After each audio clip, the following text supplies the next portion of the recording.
Hey guys, how are you today? Hope you're having a wonderful week like always, because today I'm continuing with my David Bowie discography journey, and we have made it to his 12th studio album from 1977 called Heroes. Now this is the second installment in his Berlin trilogy following Low from the same year, 1977, but it looks like out of the three Berlin albums, this was the only one that was wholly recorded in Berlin. Now, in my opinion, the cover photo for Heroes is one of the most iconic album covers of all time, and the cover photo, like Iggy Pop's The Idiot, is a nod to the painting Rockroll by German artist Erich Heckel, and you better believe I had to look up how to pronounce that painting. Now, retrospectively, Heroes has continued to receive positive reviews, and it is regarded as one of David's best and most influential work. Now, when talking about the title of the album, Heroes, David said that the quotation marks in the title indicate a dimension of irony about the word heroes, or about the whole concept of heroism. It was a very positive time in David's life, and during the making of the album, everyone felt like heroes. Regarding the title, David said, "I thought I'd pick on the only narrative song to use as the title," quipping he could have titled the album The Sons of Silent Ages. Can I also say that doing the thumbnail for this video was one of the most difficult thumbnails I ever had to do. I mean, posing exactly how he does it in the album artwork is much harder than you think it is. Now, there are 10 tracks on the album. The album is 41 minutes, and the only song I recall hearing is track 3, Heroes. But anyway, enough talking, let's get into it with track 1, Beauty and the Beast.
And that was track 1, Beauty and the Beast. And of course, the production threw me for a loop right off the bat. The song is quite experimental and unique and different, and I did quite enjoy it. My favorite part of the song was probably the opening. It was quite bizarre and strange, but that's what makes David Bowie so fascinating to me. The opening music, a disjointed combination of piano, guitar, electronics, and voice rising steadily to a crescendo, has been described as sounding like David is about to turn into the Incredible Hulk before your very ears. That's a very neat way to put it. You can't say no to the Beauty and the Beast, something in the night, something in the day, nothing is wrong. But darling, something's in the way. There's slaughter in the air, protest on the wind, someone else inside me. Someone could get skinned. How? My, someone fetch a priest. You can't say no to the Beauty and the Beast. He also goes on to say, I wanted to believe me, I wanted to be good, I wanted no distractions like every good boy should. Nothing will corrupt us. Thank God heaven left us, standing on our feet. I will say, I don't know if I'm the only one, but there seems to be something quite Dr. Jekyll and Mr. Hyde about this song. The lyrics have been interpreted as a look back at David's severe mood swings during his cocaine addiction while living in Los Angeles from 1975 to 1976, with the line, Thank God Heaven Left Us Standing on Our Feet, suggesting the singer's gratitude for making it through that period. Beauty and the Beast is one of those David Bowie songs with lyrics that can leave the listener scratching his or her head and wondering just what they need. I mean, not just this song, but all his other albums as well. What was he saying? What was he talking about? I have no idea. I also like the the shrill parts of the song where you hear those vocals. I'm very curious to find out what the rest of the album has in store for me. Just like Low, I mean, I can't imagine where this album is gonna take me, but if it was anything like Low, I'm sure I might be shook a few times. I don't know, we'll see. Anyway, let's move on to track 2, Joe the Lion.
And that was track 2, Joe the Lion. And for me, there's something quite reckless about this album so far.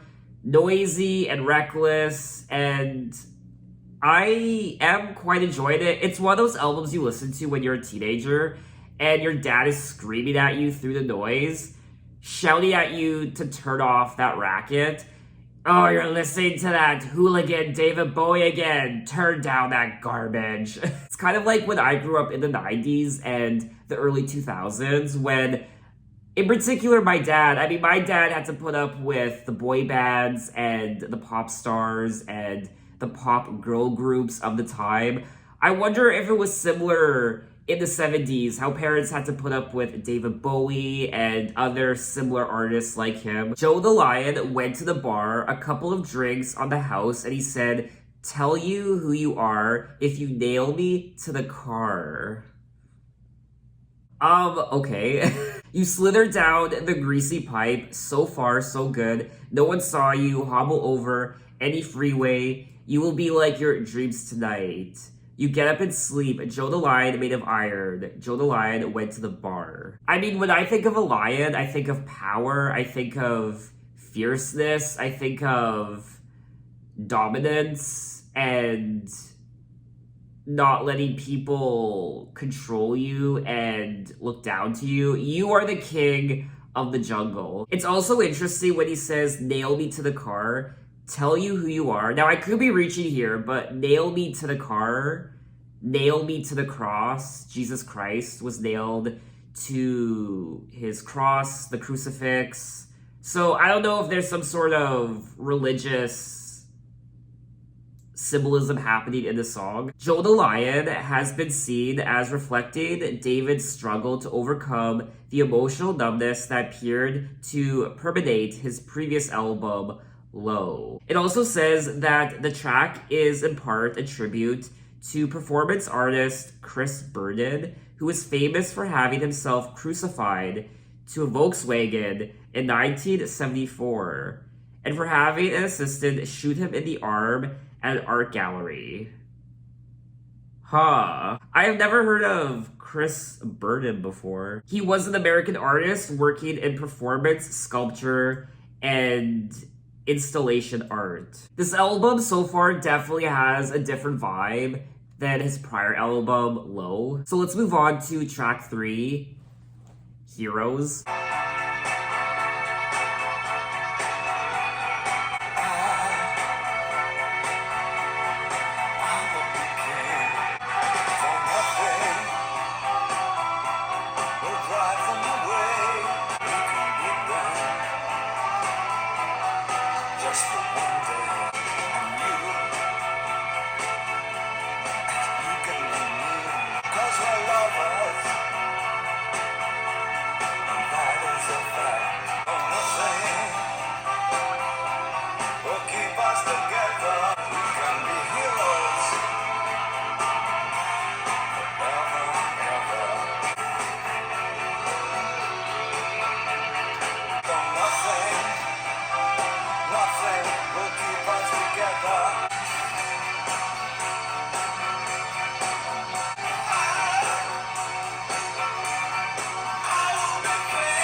And that was track 3, Heroes. And hands down, this is one of my favorite David Bowie songs of all time. I think I heard it for the first time back in 2012 or 2013 when I watched the movie Perks of Being a Wallflower, which in my opinion is one of the best movies of the 2010s decade. I mean, if you want to feel something deep down in your soul, watch that movie. So not only is this one of my favorite David Bowie songs of all time, The Perks of Being a Wallflower is one of my favorite movies of all time, and Heroes is probably, honestly, one of my favorite songs from the 1970s. Hell, it might even be one of my favorite songs of all time at this point. I just love the energy of the entire song, and his vocals, I just like how his vocals just keep progressing through the song. I wish you could swim like the dolphins, like dolphins can swim. Though nothing will keep us together. We can beat them forever and ever. We can be heroes just for one day. I will be king, and you will be queen. Though nothing will drive them away. We can be heroes just for one day. It's just such an epic song to listen to through and through, lyrically and production-wise, and his vocals. I mean, I don't care if I'm overreacting because I love this song. We're nothing, and nothing will help us. Maybe we're lying, then you better not stay. But we could be safer just for one day. This song really does transcend generations and decades and time, and this will always be, I mean, David Bowie is immortalized in music forever, but this song in particular is timeless. Now, Heroes has been cited as David's second most covered song after Rebel Rebel. Oh my god, don't get me started on Rebel Rebel. Since doing my first listen video to Diamond Dogs, that song has become an obsession in my life. I was watching this DJ group on Twitch last weekend, and they started playing Rebel Rebel. I was like, yes, this is my anthem right now. I mean, Rebel Rebel is also one of my favorite David Bowie songs of all time. Oh, Heroes has received numerous accolades since its release, including inclusion on lists of the greatest songs of all time. Rolling Stone named the song the 46th greatest song ever. And David Bowie scholar David Buckley has written that Heroes is perhaps pop's definitive statement of the potential triumph of the human spirit over adversity. This song really is an anthem. I mean, you saw for yourself, I was just in my own little world of bliss. And now in regards to David's vocals in the song, which I absolutely love, 3 microphones were used to capture the vocal, with one microphone 9 inches from Bowie, one 20 feet away, and one 50 feet away. As the music builds, David was forced to sing at increased volumes to overcome the gating effect, leading to an increasingly impassioned vocal performance. David pushes his vocals on the track, creating a stark metaphor for the situation of David's doomed lovers. I could definitely keep talking about this song. I could keep swooning about it, but I think you get the point. So let's move on to track 4, Sons of the Silent Age.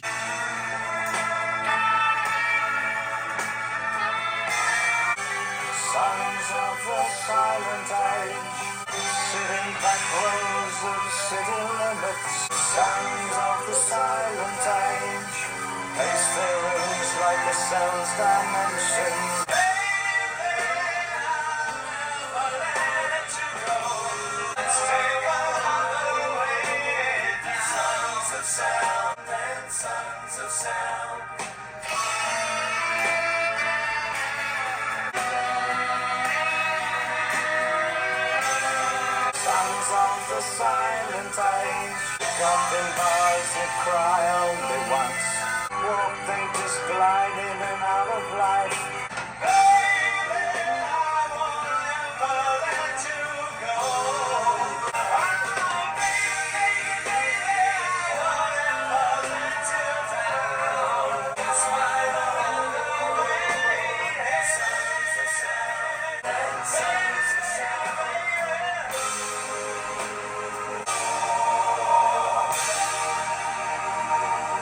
My headphones literally keep slipping off. See, even my headphones are overwhelmed. So that was track 4, Sons of the Silent Age, and this is another interesting song on the album.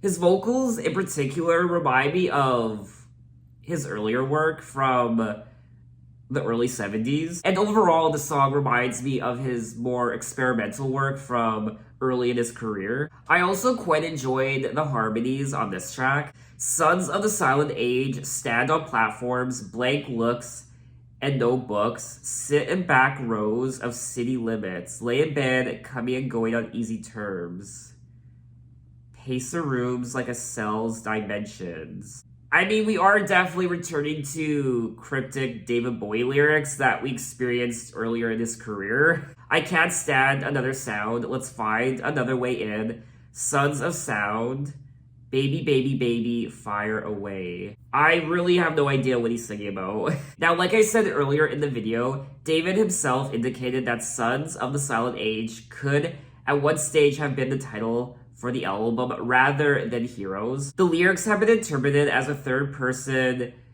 revisitation of the themes of psychotic withdrawal explored on Bowie's previous album, Low, as well as referencing the characters from his 1970 song, The Superman, on the album The Man Who Sold the World. I will say that I am enjoying the experience of listening to this album for the first time, but I think, or I should say, I definitely do prefer his prior album, Low, over this one. Sons of the Silent Age make love only once, but dream and dream. Don't walk, they just glide in and out of life. They never die, they just go to sleep one day. And of course, the saxophone was another highlight of the track. I am curious to know if David Bowie played the saxophone on this track, because he has played the saxophone in, I think, the majority of his other albums. So let's move on to track 5, Blackout.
And that was track 5, Blackout. And I did quite enjoy this song. It's another bizarre song to listen to, for me anyway. And of course, I enjoyed the instrumental. I liked the overall production. His vocals also were quite bizarre as well. In particular, the part where he says, I just cut and blackout. I'm under Japanese influence and my honor's at stake. The weather's grim. Ice on the cages, me, I'm Robin Hood, and I puff on my cigarette. Panthers are steaming, stalking, screaming. If you don't stay... I will say he is singing about panthers and lions and these ferocious beasts quite a bit on this album. I'll kiss you in the rain. In the rain. Get me to the doctor, get me off the streets, get me on my feet, get some direction, get some protection. Hot air gets me into a blackout. He also sings about a cage. She was a beauty in a cage. And that kind of reminds me of tracks 1 and 2, Beauty and the Beast and Joe the Lion. It does seem like he's singing about someone in particular. I don't know who. I'll kiss you in the rain. You walk on past, your lips cut a smile on your face. She was a beauty in a cage. Too high a price. Too high a price. Oh, was she maybe a prostitute? The song has been described as typical of the darkly exhilarating sonic schizophrenia of the Heroes album. Darkly exhilarating sonic schizophrenia of the Heroes album. That's a great way to explain this album in a nutshell. David Buckley remarked that the song is a backing verging on industrial. Industrial, yes, that's a word I wanted to use earlier in the video to describe the first couple songs I was listening to, but I didn't know, I wasn't sure if it was the right word to use. I guess back when I was saying that the sound of the album kind of sounded noisy to me, I guess that's the word I was reaching for, industrial, but I just wasn't sure. Regarding its lyrics and subject matter, David himself said in 1999 that the song did indeed refer to power cuts. I can't in all honesty say that it was the New York one, the New York City blackout of 1977. Oh, okay. Though it is entirely likely that the image locked itself in my head, said David Bowie. Some people are also saying that there are overtones of the song in which David suffered personal blackouts in Berlin where he collapsed and was rushed to hospital. I will say this is, for me anyway, one of David's most bizarre albums in quite a while. So let's move on to track 6, V2 Schneider.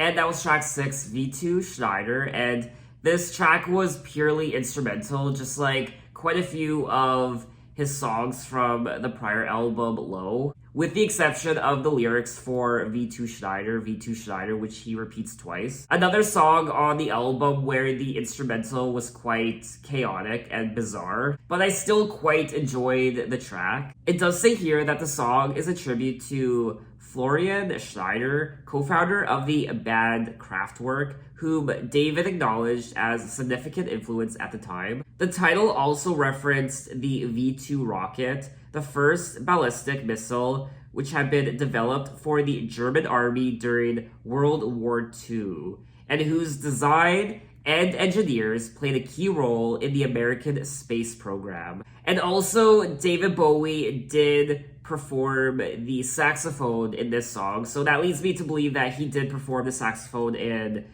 the other song where I heard the saxophone. It says that he kicked off his part on the wrong note, but continued regardless. So let's move on to track 7, Sense of Doubt.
And that was track 7, Sense of Doubt. And this song was very hypnotic. It's very tranquil and pretty to listen to, but it's also quite menacing in parts. There's a sense of foreboding, and you can even hear what sounds like the waves, and even a cold, chilling wind towards the end.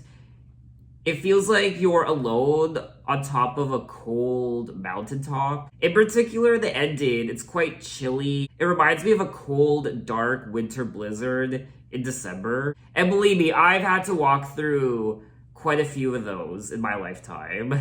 The song is cited as pretentious and thoroughly foreboding. The song is one of the darker tracks of the album, with a descending 4-note piano motif juxtaposed with an eerie synth line, like a scrap of sound from a silent, expressionist era soundtrack.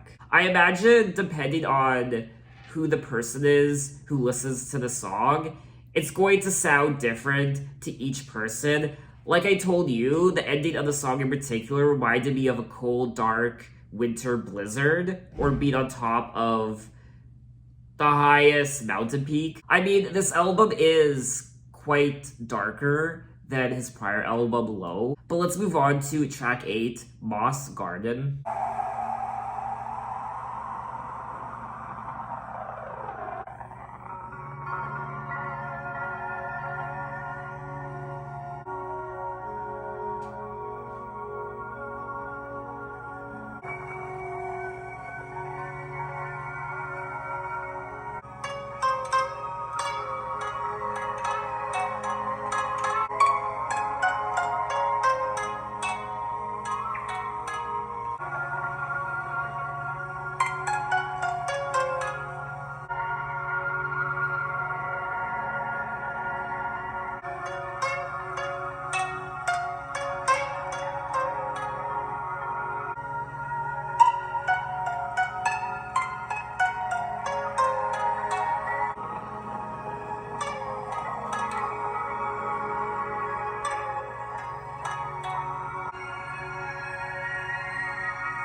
And that was track 8, Moss Garden. Simply divine and heavenly. Initially, when I first started listening to the track, I felt like I was in some sort of calming, therapeutic, tranquil Chinese water garden or something. But then that slowly escalated into something much more.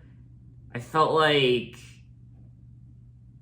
I don't know, I was teleported somewhere to heaven, or a distant rainforest, or I felt like I was just walking through nature, but it was much more than that. I just felt like I saw my whole life flash before my eyes, and I started thinking of my childhood. It was almost like I was thinking of a past life I had. The ambience of the song is quite remarkable. I also think I've been pronouncing ambience wrong my entire life. I've been pronouncing it ambiance. This track is also quite different from the rest of the album, whereas the rest of the album is very chaotic and almost industrial and bizarre and crazy and noisy. This one's very just graceful. So let's move on to track 9, Neuköln. And yes, I looked up how to pronounce it, and that's the best I can do.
And that was track 9, Neuköln.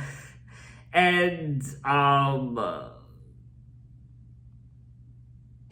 honestly have no words. I'm a little speechless. Actually, I'm completely speechless. And I do think this track in particular is the most, I guess, strange out of all the tracks from side B. I did think the instrumental on this track was very, like, I have no words. I don't know what to say anymore. I am officially overwhelmed. Now, Neuköln is a district of Berlin. Bowie lived in Berlin for a time in 1977, although not in Neuköln, but in Schoenberg. These words! I'm trying. I'm sure if I lived in Germany for a year, these words would come a lot more natural to me. I would love to go to Germany, by the way, one day. I've never been to Europe, and my ancestors, not my grandparents, but my great-grandparents did come from Europe, in particular, Poland. I am part Polish and perhaps Austrian as well. My family history is a little mysterious. The music has been interpreted as reflected, in part, the rootlessness of the Turkish immigrants who made up a large proportion of the area's population. People have called the track as a mood piece, the Cold War viewed through a bubble of blood, or Harry Lime's last thoughts as he dies in the sewer in The Third Man. It's so weird they brought up that word. I just spit there. I'm so sorry. I'm so excited. It's so fascinating. I read that because when I was, the beginning of this track, I actually felt like I was in a sewer. Or like a swamp. That's the image I was getting in my head. Oh my god, this elk. Enough. Stop. I felt like I was in a deep, dark sewer. I don't know why I was thinking that, but then that progressed into me thinking I was in a swamp, and oh my god, this album, David! The final section features David's saxophone booming out across a harbor of solitude, as if lost in a fog. Thank God we only have one more track left because I can't anymore. I have to go pass out on my bed. I mean, I'm gonna pass out for the rest of the week. I mean, that's what this album is doing to me. So we have come to the end of the album, track 10, The Secret Life of Arabia.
And that was track 10, The Secret Life of Arabia. I kind of wish this track was just instrumental, like the last few songs I listened to. It was nice to hear David's voice, his bizarre and strange voice and lyrics on this track.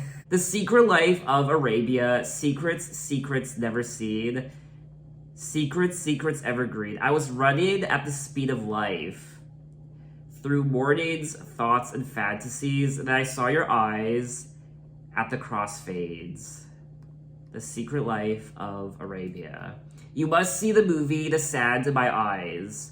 I walk through a desert song when the heroine dies. Arabia. And I'm not gonna talk about the lyrics. I think I'm just gonna leave it at that. So that was all 10 tracks of Heroes by David Bowie, and just like his prior album, Low, I am left quite exhausted, overwhelmed, happy, confused, and I feel like I went on some sort of spiritual journey. Definitely with Low, I went on a spiritual journey, but this one I feel like was a more complex and bizarre spiritual journey. It's definitely a darker album than Low, and it's one of his most experimental albums in quite a while. There were some tracks on the album, in particular on side A, the first few songs, that reminded me of his earlier work from the late 60s to early 70s. Especially the lyrics. I mean, this takes me back to old school Bowie with his cryptic and strange lyrics. It's a very noisy album. That's the best way I can explain it. In particular, the first part.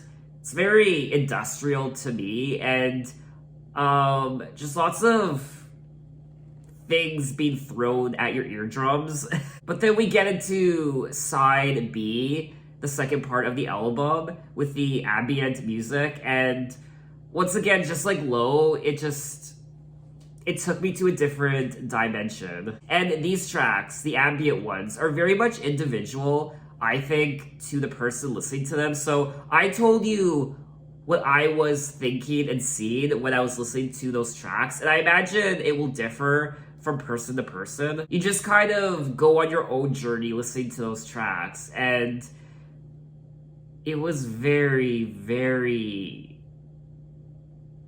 strange and almost scary, and just, this album did things to me. I felt like I was being possessed and hypnotized at times, and a very, very, very, very intriguing album. I would definitely listen to this album again. Probably not as much as Low, but I still overall, by the end of the album, I did end up quite enjoying it. You just don't hear albums like this anymore, and that's why I find it so unique and an album that I would want to revisit again and again. Although Heroes was the best received work of the Berlin Trilogy on release, in subsequent decades, critical and public opinion has typically fallen in favor of Low as the more groundbreaking record, owing to its daring experimental achievements. Nonetheless, Heroes has been regarded as one of David's best and most influential works. So what did you guys think of the album, and what are your impressions? Maybe this is your favorite David Bowie album of all time,